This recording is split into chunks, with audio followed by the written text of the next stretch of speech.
மாணவர்கள் எவரும் போதைக்கு அடிமையாகாதீர்கள்.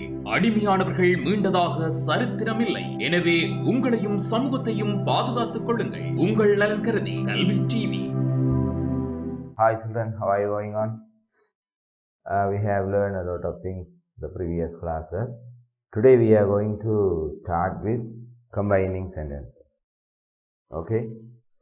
What is a combining sentence? Right. இப்போ நாங்கள் கம்பைனிங் சென்டென்சஸ் என்றதுக்குள்ளால நீங்கள் அறிஞ்சிருக்கிய வசனங்களை இணைச்சோ சேர்த்தோ நாங்கள் ஒரு நீளமான ஒரு வாக்கியத்தை வாக்கியத்தில் நாங்கள் 2 சென்டென்ஸை கம்பைன் பண்ணி எடுக்க வேண்டியது. ரைட், 2 சென்டென்ஸை கனெக்ட் பண்ணி எடுக்கணும் என்றாலும் ஓகே. ரைட், அதை பற்றி தான் நாங்கள் இப்போ பார்க்க போகிறோம். ஏனெண்டா சிலவிட நாங்கள் இப்போ எங்கள் ஓ லெவலை பொறுத்தவரையில் ரைட்டிங் பார்ட்டில் நீளமான சென்டென்ஸ் இருக்கும். அதே நேரம் ரீடிங் பார்ட்லையும் சார டெக்ஸ்ட் நீளமான சென்டென்சஸை கொண்டு அமையலாம். அங்கே ஒன்னோமோ வேர்ப் உங்களை சங்கடப்படுத்துகிறத நீங்கள் ப்ராக்டிக்கலாக உணர்ந்திருக்கீங்க. அப்போ நாங்கள் இந்த கம்பைனிங் சென்டென்ஸ்ன்றது என்ன, அதை நாங்கள் எப்படி அண்டர்ஸ்டாண்ட் பண்ணிக்கொள்ள வேணும் என்றதை பற்றி பார்க்க இருக்கிறோம். ஓகே,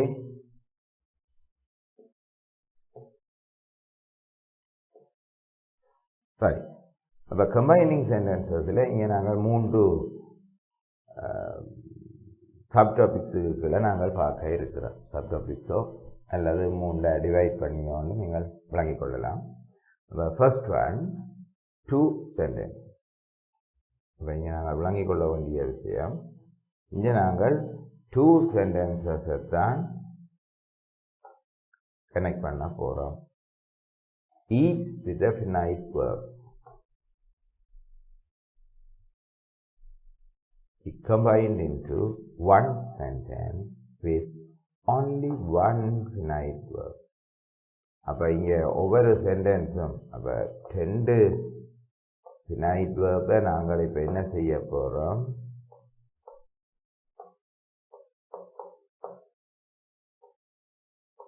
verb-ஐ இப்போ நாங்கள் ஒரு finite verb கொண்ட சென்டென்ஸாக மாற்ற போகிறோம். ரைட், அப்போ நாங்கள் இப்போ ஒரு finite verb-ஐ கொண்ட சென்டென்ஸை நாங்கள் 2 உடைக்க தெரியணும் ரீடிங்குக்காக. ரீடிங்கில் நாங்கள் அதில் உள்ள மெசேஜை அண்டர்ஸ்டாண்ட் பண்ணிக்கொள்கிறதுக்கு எங்களுக்கு இதை 1 சென்டென்சஸை உடைச்சி 2 சென்டென்சஸ் ஆக தெரிய வேணும். அதே மாதிரி நாங்கள் ரைட் பண்ண போகிறோம், நாங்களே க்ரியேட் பண்ணி ரைட் பண்ணிக்குள்ளே 2 சென்டென்ஸை ஒரு சென்டென்ஸாக தெரிய வேணும். அப்போ இது எங்களுக்கு ஒரு முக்கியமான பார்ட். இப்போ பார்த்தோம்னு சொன்னால் அடுத்தது 2 sentences. நாங்கள் இதை டீப்பாக பார்ப்போம். அங்கால 2 sentences. அப்போ இங்கேயும் 2 sentences தான். 2 sentences பற்றி தான் நாங்கள் இதில் 1 வைக்கிறோம், 2 வைக்க போகிறோம். Each with a finite verb. Right, அப்போ இங்கே சொன்ன மாதிரி தான் each with a finite verb can be combined into one sentence. இதெல்லாம் கவனிக்கணும். with 2 finite verbs. இங்கே நாங்கள் only 1 finite verb-ஓட இதை கனெக்ட் பண்ணி எடுத்த நாங்கள் இப்போ செகண்ட் டாப்பிக்கில் நாங்கள் 2வது விஷயத்தில் பார்க்க போகிறோம். 2க்குமே தனித்தனி finite verb-ஓடையும் நாங்கள் இதை கம்பைன் பண்ணலாம். ஒரே சென்டென்ஸ் ஆக்கலாம். இதுக்கும் ஒரே சென்டென்ஸ் தான் ஆக்குறோம், ஆனால் 2 finite verb-ஓட இதை ஆக்க போகிறோம். Right, third one, 2 or more simple sentences. அப்போ இங்கே கொஞ்சம் வித்தியாசமாக விட்டோம். என்ன இவ்வளோ 2 சென்டென்சஸை பற்றி பார்த்தோன்னு நாங்கள் 2-ஐ பற்றி. இப்போ எங்களுக்கு இங்கே 2 or more simple sentences each with a finite verb. Simple sentences அப்படியும் ஒரு finite verb அதோட இருக்கும். Can be combined into one complex sentence. into one complex sentences. சிக்கல் வாக்கியம் with the main clause containing a finite verb and depend clause each containing a finite verb. அப்போ இதிலேருந்து என்னத்தை விளங்குறீர்கள்? Right. அப்போ மூன்று சென்டென்ஸ் இருக்குன்னு நாங்கள் எடுத்துக்கொண்டோம். அது மூன்றுமே தனித்தனியாக ஃபினைட் வேர்பை கொண்டிருக்க போகுது. நாங்கள் அதை ஒரே சென்டென்ஸ் ஆக்க போகிறோம். அது எப்படி? ஒரு காம்ப்ளெக்ஸ் சென்டென்ஸ். அங்கே மெயின் க்ளாஸ், இப்போ நாங்கள் அங்கே சொல்ல வர்றதில்ல, மெயின் க்ளாஸ் ஒரு ஃபினைட் வேர்போடையும் டிபெண்ட் க்ளாஸ் அதில் சார்ந்திருக்க போகிற க்ளாஸுகள் ஈச் கண்டெய்னிங் ஆஃப் நைட். அதில் சார்ந்திருக்கிற ஒவ்வொரு வசனமும் ஒவ்வொரு ஃபினைட் வேர்பாக கொண்டிருக்க போகுது. ரைட். அப்போ இங்கே நாங்கள் பார்க்க போகிறோம். இது ரெண்டும் எங்களுக்கு ஈஸியானதே. இது simple sentences.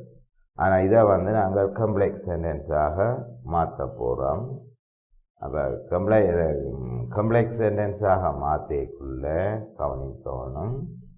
Main clause containing a finite verb.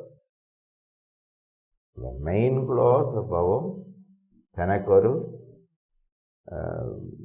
finite verb வச்சிருக்க போகுது. இப்போ depend clause சார்ந்திருக்கிற வாக்கியம் ஒவ்வொன்றுமே ஒரு finite verb வச்சிருக்க போகுது.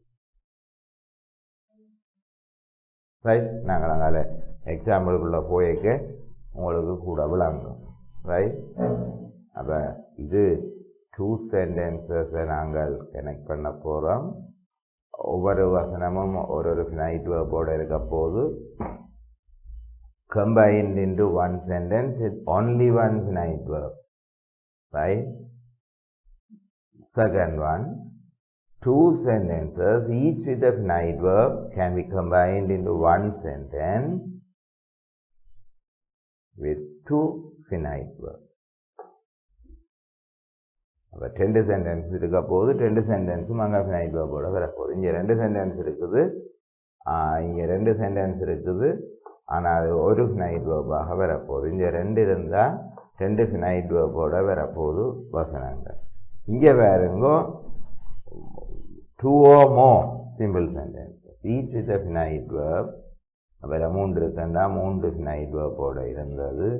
இங்கே அதை மெயின் க்ளாஸ் என்று சொல்லப்படுறது ஒரு ஃபினைட் வேர்போடையும் டிபெண்ட் க்ளாஸ் தனித்தனியாக ஒவ்வொரு ஃபினைட் வேர்போடையும் வரப்போகுது. Right. Shall we move? Right. இப்போ ஃபர்ஸ்ட் ஒன்னை பற்றி பார்ப்போம். 2 sentences each with a finite verb be combined into one sentence with only one finite verb.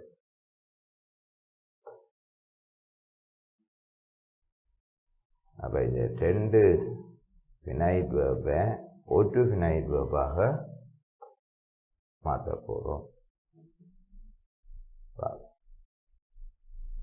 By using a participle. Right. ஒரு பார்ட்டிசிபிளை பாவிச்சு இதை நாங்கள் இணைக்க போகிறோம். He saw an accident. He closed his eyes. He saw an accident. ஒரு sentence.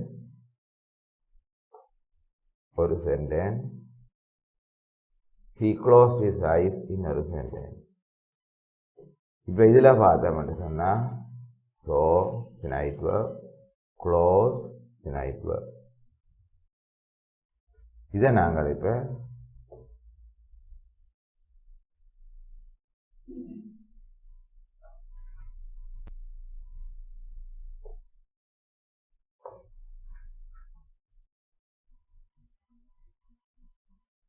closed his eyes. he closed his eyes. Seeing an accident, he closed his eyes. இப்போ இங்கே இந்த seeing ஒரு participle, not a verb. Seeing is a participle and not a finite verb. அது ஒரு finite verb ஆக இங்கே not a finite verb. Seeing is a participle. அப்போ seeing ஒரு participle வந்து சிலிண்டா பார்த்த போது கண்ணை முடிக்கணும். Seeing an accident, he closed his eye.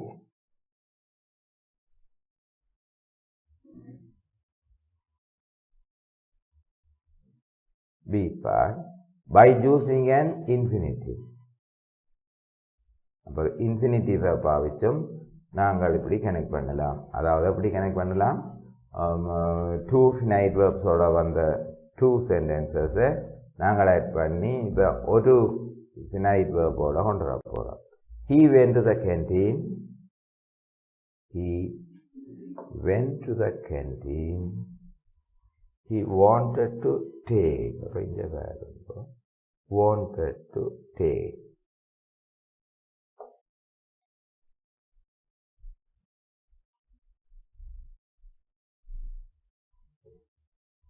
இப்போ வாங்க, he went to the canteen to take a cup of tea.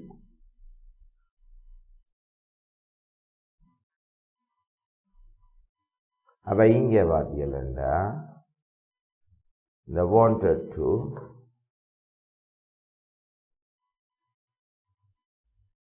அவன் தண்ணி எடுக்கிறதுக்காக தண்ணி வந்து குடிக்கிறதுக்காக கேண்டீனுக்கு போனான்ன்றதை he went to the canteen to take a cup of tea. அப்ப இங்கே பார்த்தா இங்கே நாங்கள்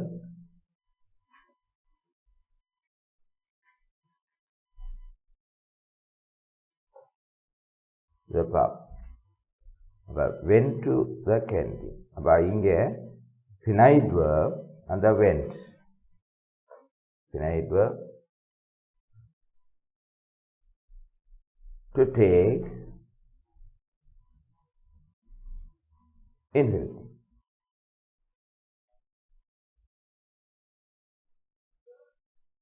Right? He went to the canteen to take a cup of tea. அப்போ இங்கே இன்ஃபினிட்டிவ் டு டேக்கை வச்சு நாங்கள் இங்கே இணைச்சிருக்கிறோம். கேண்டீனுக்கும் போனால் தண்ணியும் குடித்தேன். இங்கே பார்த்தீங்கன்னா தெரியும், இந்த wanted to என்ன விரும்பினதால தன்னை குடிக்கிறதுக்கு விரும்பினதால. அப்போ இங்கே டேக் தான் இங்கே மெயினாக ஃபங்க்ஷன் பண்ணியிருக்கு. ரைட்? ஆக்ஷனை குறிக்கிறது டேக். ஸோ இங்கே டு டேக் ஆக அது இன்ஃபினிட்டிவாக வந்து அதை நாங்கள் இணைச்சிருக்கிறோம். Right? To take is an infinitive and not a finite verb. சொன்னான் இது ஒரு இன்ஃபினிட்டிவ். அப்போ இது ஒரு finite verb அல்ல. இங்கே finite verb பண்ணுறது வெந்தா. வெந்தா finite verb ஆக இருக்குது.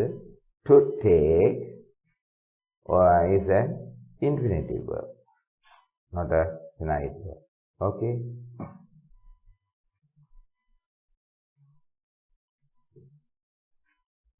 Second one, two sentences,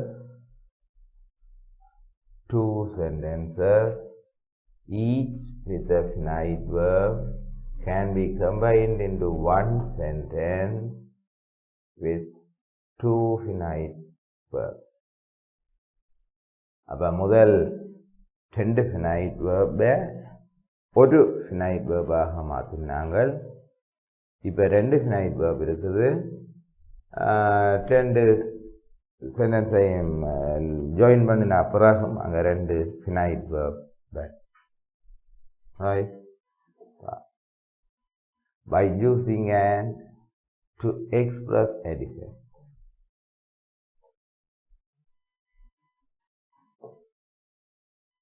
He studied hard. He got top.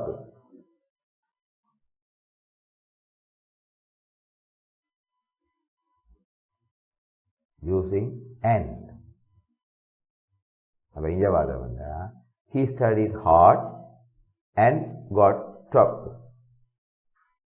அப்போ மேலதிகமான செயற்பாட்டை to express addition மேலையாக சொல்ல போகிறோம், மேலும் ரெண்டு சேர்த்து சொல்ல போகிறோம். அப்போ இங்கே நாங்கள் பார்த்தோம்னா இந்த எண்டை கொண்டு வந்து நாங்கள் ஜாயின் பண்ணியிருக்கிறோம்.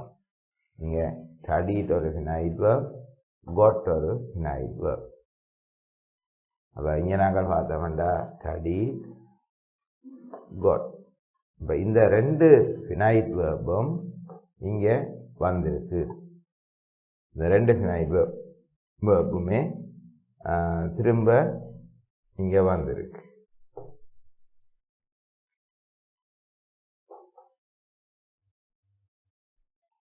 ரெண்டு finite verbும் திரும்ப வந்திருக்கு.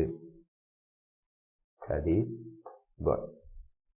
அப்போ இதைத்தான் பை ஜூசிங் அண்ட். இப்போ நாங்கள் ஜூசிங்கை பாவித்து இதை நினச்சிருக்கிறோம். By using both and as well as not only but also. அப்போ இதெல்லாம் உங்களுக்கு தெரியும் என்ன, எதையோ ஒன்றை பாவித்து நாங்கள் எழுதலாம். அப்போ இதில் not only but also as well as and. He is clever in studies. He is good at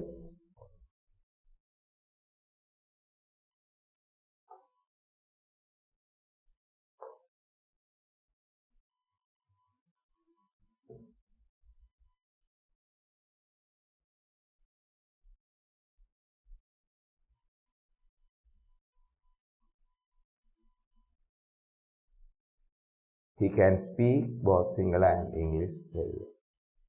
இது எக்ஸாம்பிள் மாறி வந்துட்டுது. அப்போ இங்கே நாங்கள் என்ன சொல்லலாம், he is clever both studies and sports.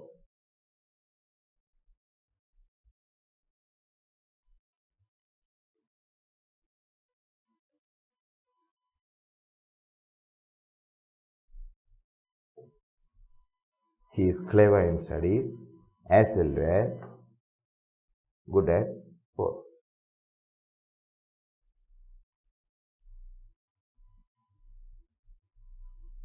He is clever in studies. He is good at sports. He is not only clever in studies but also good at sports.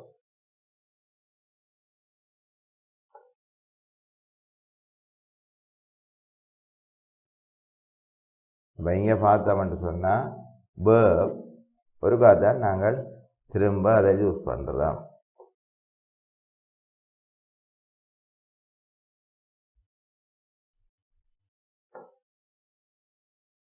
verb நாங்கள் திரும்ப திரும்ப யூஸ் பண்ண இல்லை.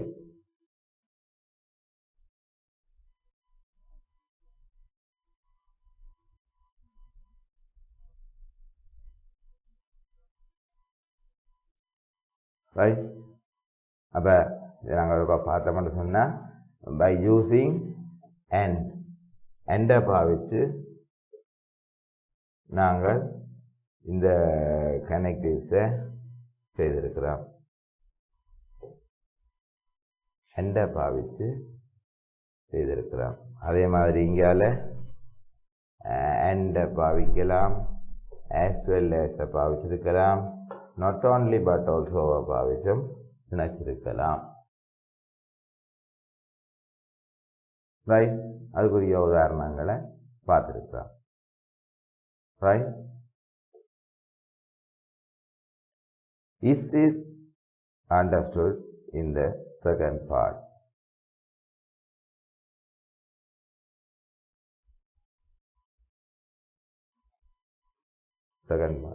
நாங்கள் எழுதினதில் இந்தியாவில் second பார்ட்டுக்குரிய is வந்து நாங்கள் understand பண்ணிக்கொள்ளணும். அப்படி இருக்குது. அப்போ இங்கே என்ன இதில் பார்த்தா he is clever in studies as well as is good at sports. அப்போ இங்கே நாங்கள் ஒரு இதிலே ஒரு இஸ்ஸை நாங்கள் சேர்த்துக்கொள்ள முடியும் இந்த குட். அப்போ அது நாங்கள் இங்கே தவிர்த்து கொள்கிறோம். அதே மாதிரி இங்கே பார்த்தோம்னு சொன்னால் he is not only clever in studies but also is good at sports. அப்போ இங்கேயும் நாங்கள் ஒரு இஸ்ஸை சேர்த்து கொண்டிருக்க முடியும். இப்போ செகண்ட் பார்ட் ஆஃப் த சென்டென்ஸில் வார இந்த finite verb இங்கே அண்டர்ஸ்டாண்ட் பண்ணி நாங்கள் எடுத்துக்கொண்டாச்சு. Okay,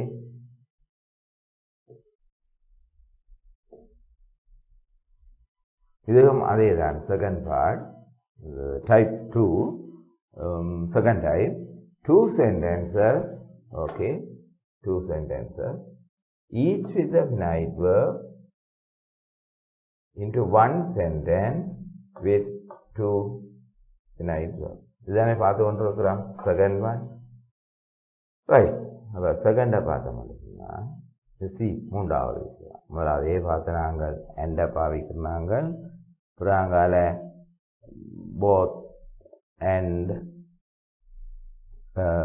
not only but also as well as பாவிக்கிறாங்கள். இப்போ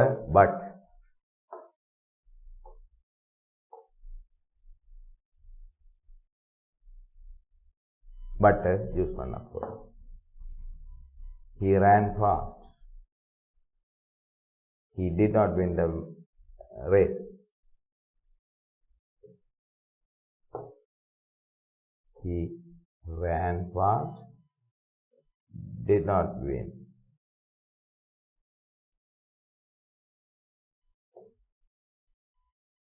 He ran fast but did not win the race.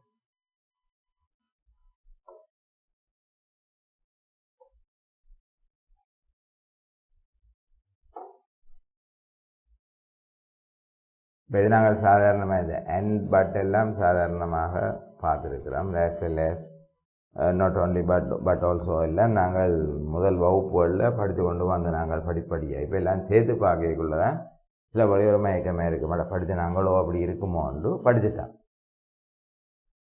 நான் மெட்டபாவுன்னு சொல்கிறேன். நான் என்னென்னா கிரேட் லெவலில் வந்து நாங்கள் லேர்னிங் பாயிண்ட் எதுவும் இல்லை, எல்லாமே ரிவிஷன் பாயிண்ட். அப்போ நான் இந்த கம்பைனிங் சென்டென்சஸ் கூட நான் அப்படித்தான் உங்களுக்கு செய்கிறேன். இது ரிவிஷன் தான். ரைட். அப்போ இங்கே பார்த்தோம்னு சொன்னால் இங்கே இருக்க ஒரு finite verb, இங்கே இருக்க ஒரு finite verb, இங்கே 2 finite verb இருக்குது. நாங்கள் இந்த பட்டை வச்சு ஜாயின் பண்ணி இருக்கிறோம். Right.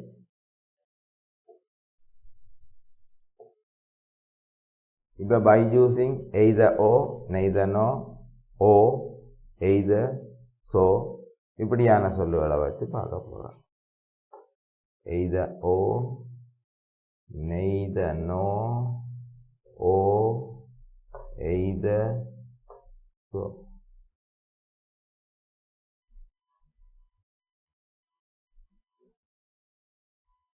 He can take the bus, he can walk.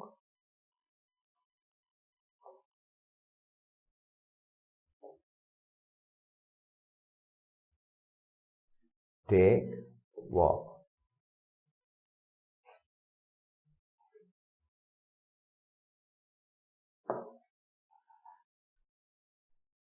He can take a bus or walk. He can take, he can walk. He can take a bus or walk.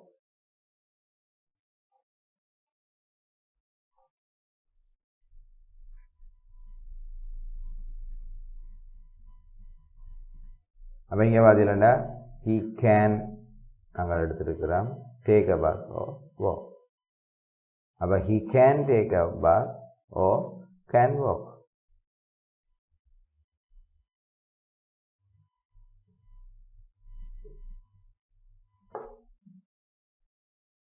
He doesn't study well, He doesn't participate in sports. He doesn't study.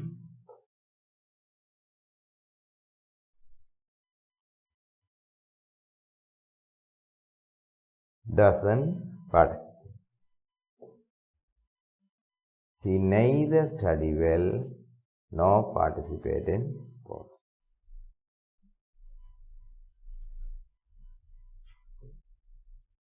Study, participate.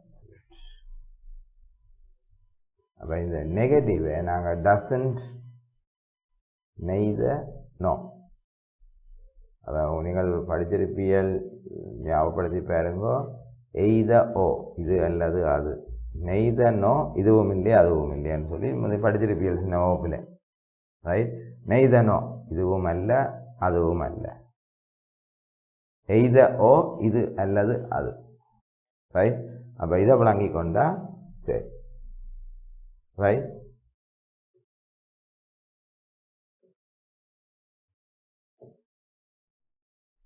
இப்போ அடுத்த விஷயத்துக்கு வரோம் by using எய்த ஓ நெய்த no ஓ எய்த so அது அதே ஸ்லைடின் தொடர் right இந்த ப்ரீவியஸ் ஸ்லைடினுடைய தொடர்ச்சி தான் இது அப்போ அங்கே நாங்கள் பார்த்து நாங்கள் என்ன ஓ பார்த்து நாங்கள் நெய்த நோ பார்த்து நாங்கள் ஓ பார்த்து நாங்கள் He selected arts subject for A-level. He selected maths for A-level. He selected either arts subject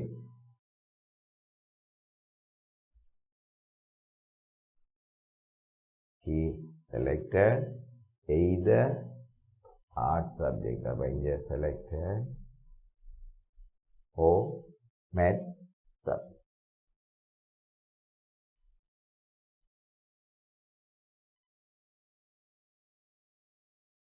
அப்போ இங்கே பார்த்தா உங்களுக்கு ஒரு மயக்கம் இருக்குமே என்ன ஒரு இங்கே ரெண்டு இடத்துல வந்தது இங்கே ஒன்று தானே வந்திருக்கேன் இங்கே இதுக்குள்ள வேற ஒன்றுமா இதுக்குள்ளே அது வேற ஆனால் தேவை இல்லையா எங்களுக்கு He didn't come to the class. I too didn't. Didn't come. I too didn't. I do didn't come. இங்கே கம் தான் வந்திருக்கணும் நாங்கள் ஷார்டன் ஃபார்மில் இதை முடிச்சிருக்கிறோம் ரைட் அப்போ இப்போ பார்த்தோம்னா he didn't come to the class and I didn't either. இந்த எய்தரை வச்சு நாங்கள் ரெண்டையும் and either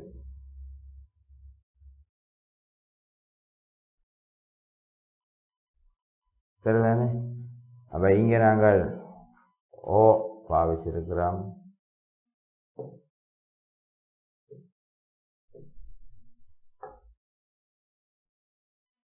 இங்கே நாங்கள் and either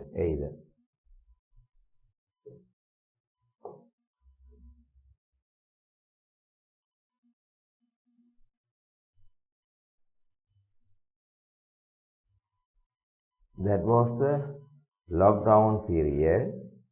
I couldn't move anywhere. That was the lockdown period. I couldn't move anywhere.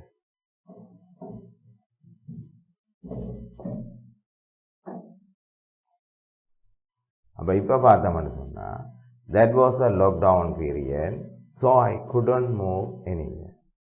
இங்கே சோவை வச்சிருக்கிறோம் ரைட் சோவை பாவிச்சு நாங்கள் இதை சொல்லியிருக்கிறோம் அப்போ இங்கே பார்த்தோம்னு சொன்னால் ஓ and இது இங்கே சோ அப்போ இதை வச்சு நாங்கள் இந்த ரெண்டாவது பகுதியை பார்த்துருக்கிறோம் ரைட் அப்போ நாங்கள் இன்றைக்கு பாவிச்சிருக்கிறோம் டூ ஃபினைட் வேர்ப்ஸை கொண்ட ரெண்டு சென்டென்சஸை எப்படி கனெக்ட் பண்ணுறது இல்லை முதலாவது விஷயம் பார்த்தோம் two finite verbs உள்ள sentences we can combine it into one sentence with only one finite verb. The second one பார்த்தோம், அதான் கணக்க பார்த்த நாங்கள்.